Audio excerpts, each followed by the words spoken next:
Do you ever notice how a student can go from really motivated to totally checked out in just a few weeks? They'll say it's the money or that they're too busy now, but it's almost never the real reason. I've been teaching and coaching music for over 10 years, and once I understood what was really going on, my students stayed longer and they made progress faster. I'm going to show you why students actually quit and a few simple ways to keep them motivated and coming back for the long haul. You know, most teachers assume that students quit because of money or time, because that's what they say, but it's almost never the real reason.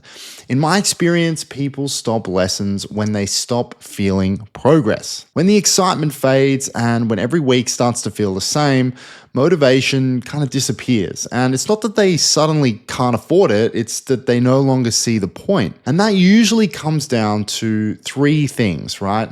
One, either they're not practicing effectively, so the effort doesn't feel like it's really paying off. Two, the lessons start to repeat themselves without a clear sense of improvement. Or three, what they're working on just doesn't feel relevant to the goals that got them started in the first place. These are symptoms though, not causes. The real issue is emotional momentum, that feeling of moving forward. When students can see and feel that they're getting better, they stay engaged, they stay excited, and they keep showing up. That's what retention really comes down to. It's not necessarily affordability, but progress that feels real. Now, just a bit of context, most of what I'm talking about here comes from working with adult students. I've taught people of all ages, okay, but in recent years, I've been focused more on coaching adults, people learning for themselves and not parents booking lessons for their kids. But if you do teach children, stick around because I'll talk a bit about that later. Even great teachers will lose students. And it's not necessarily because you're doing anything wrong. It's usually because you're just doing what you've always done. You're showing up prepared, you're giving feedback, you're covering technique, you're doing what you're supposed to do.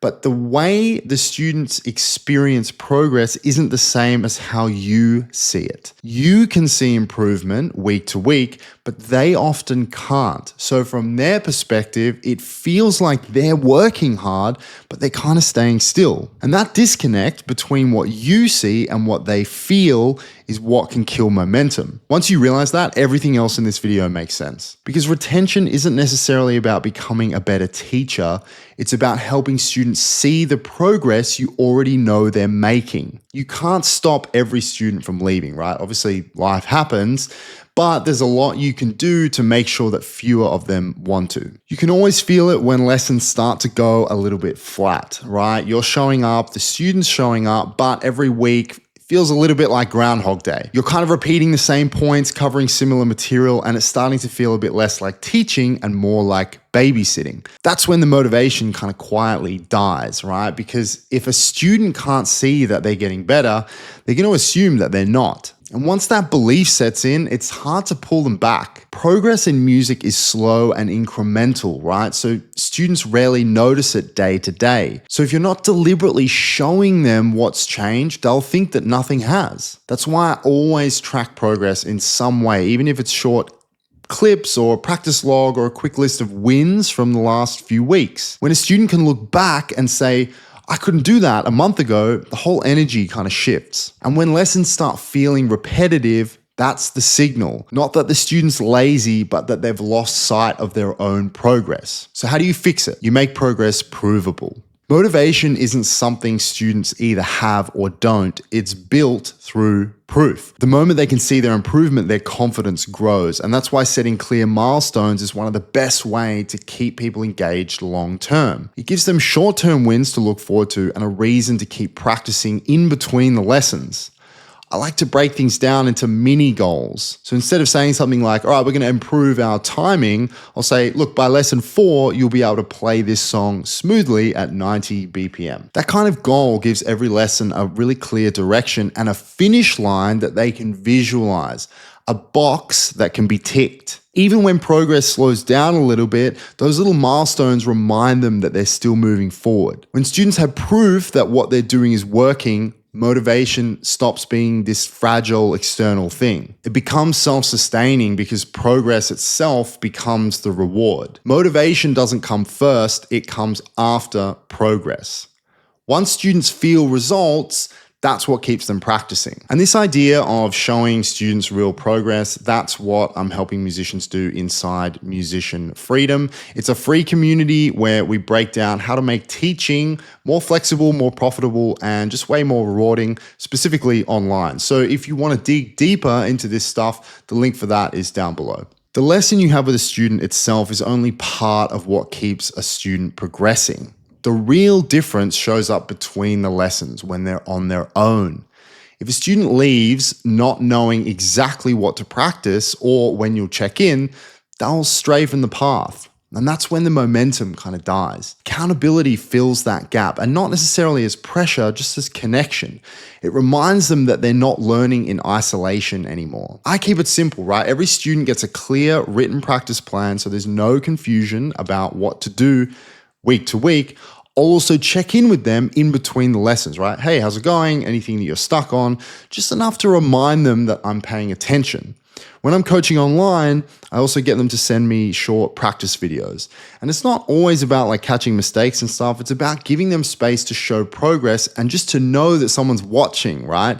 That subtle expectation to follow through actually motivates them. When students feel accountable to someone as well, they start holding themselves accountable too. Now, teaching children works a little bit differently, but only in how you apply these things that we're talking about. My old teacher once said to me, the trick with kids isn't forcing them to learn. Your only job is to make them want to come back next week. And if you can trick them into learning something, that's a bonus. And that line kind of stuck with me because for the most part, kids are just trying things out, right? They're early, maybe drums are for them, maybe guitar is, and you're the one that's kind of creating that curiosity and showing them what's possible and helping them find the thing that excites them, right?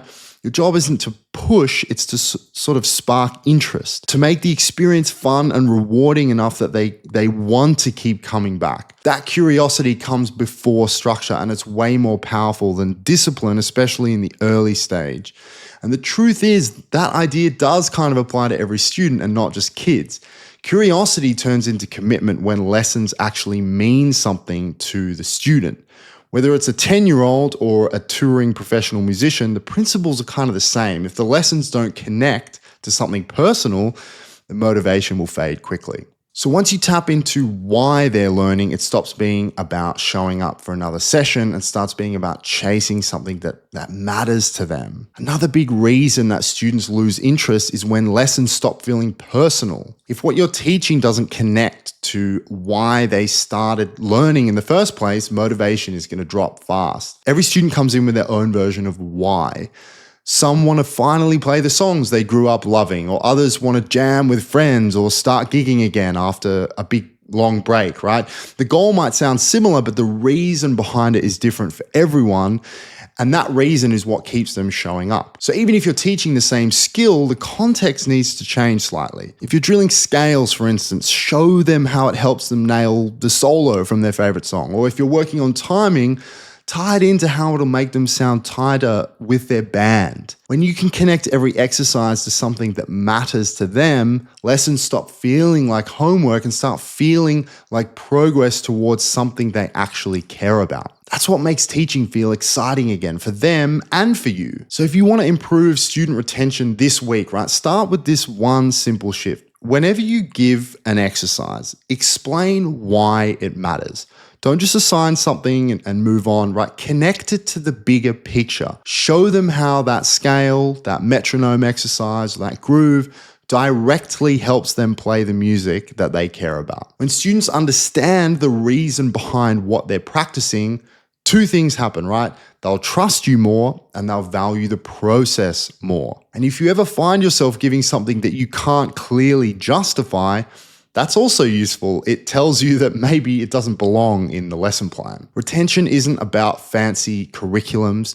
It's about keeping every student connected to progress that feels real and personal. And if you can do that, they'll keep coming back, not because they have to, but because they want to. If you're a musician or a music teacher who wants to build a way of teaching that's sustainable, flexible, and actually enjoyable again, that's exactly what we do inside Musician Freedom. It's a community of musicians supporting each other to be great teachers. It's free and you'll find the link below.